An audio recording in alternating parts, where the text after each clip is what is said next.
নমস্কার। আজকে চলে এসেছি আবারও একটা নতুন স্বাদের একটু নতুন ধরনের রেসিপি নিয়ে। হেলদি ফুড জোনে স্বাগত। তাহলে চলো যাই।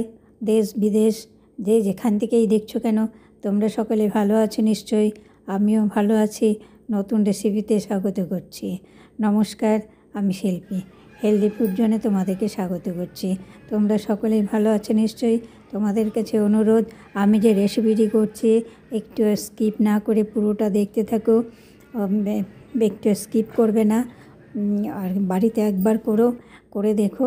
খুবই অসম্ভব সুন্দর লাগবে। খুব সাধারণ রেসিপি, কিন্তু একটু অন্য টাইপের। আর তোমরা লাইক, শেয়ার, কমেন্ট করে পাশে থেকো। চ্যানেলটি সাবস্ক্রাইব করে আমাকে উৎসাহ দিও। আমি তোমাদেরকে অল্প ইনগ্রেডিয়েন্টসের মধ্যে সুন্দর সুস্বাদু ইউনিক রেসিপি শেয়ার করব। সেটা তোমরা সবার আগে পেয়ে যাবে। যাই হোক, আমি আজকে করছি রুই মাছ ফুলকপি দিয়ে ক্রিমি, একটু ক্রিমি টাইপের হবে। আর কতগুলো আজকে রাইখোর মাছ এনেছিল, সেই কয়েকটা ভাজা খাওয়ার জন্য ভেজে নিলাম।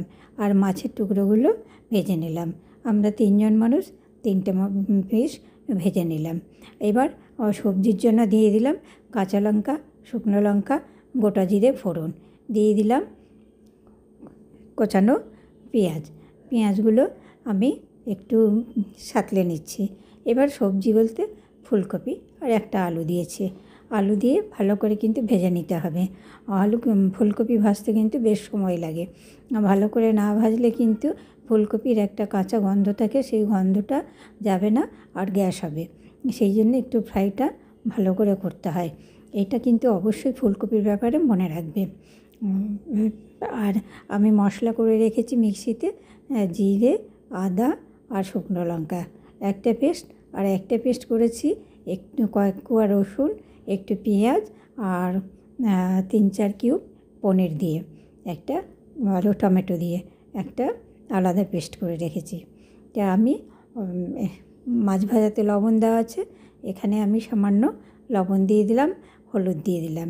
আমি কিন্তু ঢেকে একবারে প্রায় মিনিট 5 মিডিয়াম আঁচে রেখে এইভাবে কিন্তু ভেজে নিচ্ছি। এই তাড়াতাড়ি করে ভাজার জন্য ফুলকপি কিন্তু সেদ্ধ হতে যথেষ্ট সময় লাগে। এই জিনিসটা কিন্তু সবসময় মনে রাখবে। আর বেশি জল ঢেলে দিয়ে সিদ্ধ করলে সেই ফুলকপির যে একটা সুন্দর স্বাদ, যে ফুলকপি দিয়ে অন্য কিছু না হলেও খাওয়া যায়, সেই স্বাদটা কিন্তু পাবে না।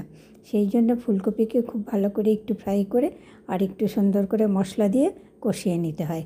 আর বেশি জল দিয়ে সিদ্ধ করলে ফুলকপির যে স্বাদটা অনেকটাই কমে যায়। আমি তো মশলাগুলো দিয়ে দিয়েছি, দেখাতে পারলাম না, আমার একটু ভিডিও করতে ডিস্টার্ব হচ্ছিলো, সেই জন্য মশলাগুলো দিয়ে দিয়েছি। জিরা, লঙ্কা, আদা বাটা দিয়েছি 2-3 চামচ, আর দিয়েছি হচ্ছে রসুন, পেঁয়াজ, পনির, টমেটোর পেস্ট দিয়ে দিয়েছি। সবকটাই সবটুকুই দিয়ে ভালো করে কষিয়ে নিচ্ছি। এর মধ্যে দিয়ে দিচ্ছি একটু চিনি, আর একটু দিয়েছি আমি কাশ্মীরি লঙ্কার গুঁড়ো। দেখো, কষাতেই কিন্তু আমার আলু কপিগুলো সেদ্ধ হয়ে গেছে। তা আমি কিন্তু খুব বেশিক্ষণ ফোটাবো না। এবার আমি কষানো হয়ে গেছে, তেল ছেড়ে দিয়েছে, দিয়ে দিচ্ছি জল। আমার ঝোলটা কিন্তু খুব গ্রেভি হবে না, একটু পাতলা টাইপের ঝোল। এবার তোমরা যদি একটু ঘন টাইপের ঝোল খেতে চাও, তাহলে তোমরা কিন্তু সেই মতো করবে। কারণ আমার বাড়ির লোক ঘন গ্রেভি খেতে চায় না, একটু ঝোলটা একটু পাতলা টাইপের হবে, সেই জিনিসটা পছন্দ করে বলে আমি একটু ঝোলটা পাতলা টাইপের করছি। আর তোমরা যদি গ্রেভিটা ঘন খেতে চাও, জলের পরিমাণটা কম দেবে, থকথকে করে নামাবে। আর মাছগুলো দিয়ে দিলাম। মাছগুলো দিয়ে একটু ফুটিয়ে নেব। মাছগুলো যেন একটু সেদ্ধ হয়ে যায়। আর মাছ তো ভাজাতেই সেদ্ধ হয়ে যায়, কিন্তু মাছের স্বাদটা যেন ঝোলের সঙ্গে মিশে যায়, তবেই কিন্তু ঝোলের স্বাদটা খুলবে। সেই কারণের জন্য আমি মাছটা একটু ফুটিয়ে নিলাম। ফুটিয়ে নিয়ে দেখো, আমার মাছের ঝোলটা রেডি হয়ে গেছে। এইভাবে ফুলকপি দিয়ে মাছের ঝোল করে খাবে, অসাধারণ লাগবে। হয়ে গেল আমার ফুলকপি দিয়ে মাছের ঝোল। দেখো, পাতলাও হয়েছে, দেখতেও ভালো হয়েছে, খেতেও অসাধারণ হয়েছে। উপর থেকে একটু ধনেপাতা দিয়ে দিচ্ছি। তাহলে তোমরা ভিডিওটি দেখার জন্য তোমাদেরকে ধন্যবাদ জানাচ্ছি। আর দেখো কত সুন্দর হয়েছে। এবার এটা দিয়েই কিন্তু খাওয়া হয়ে যাবে। আর ছোটো মাছ ভেজেছি তো বটেই। আর তাহলে তোমরা প্লিজ চ্যানেলটা সাবস্ক্রাইব করে আমার পাশে থেকো। আমি যেন নতুন নতুন ভিডিও করে তোমাদেরকে তোমাদের সামনে নিয়ে আসতে পারি। আর তোমরা পাশে থেকে আমাকে উৎসাহ প্রদান করো। আমি প্রচুর রান্না জানি, আমি সময়ের জন্য পারি না, দেখি চেষ্টা করি তাও। তো প্লিজ তোমরা পাশে থেকো।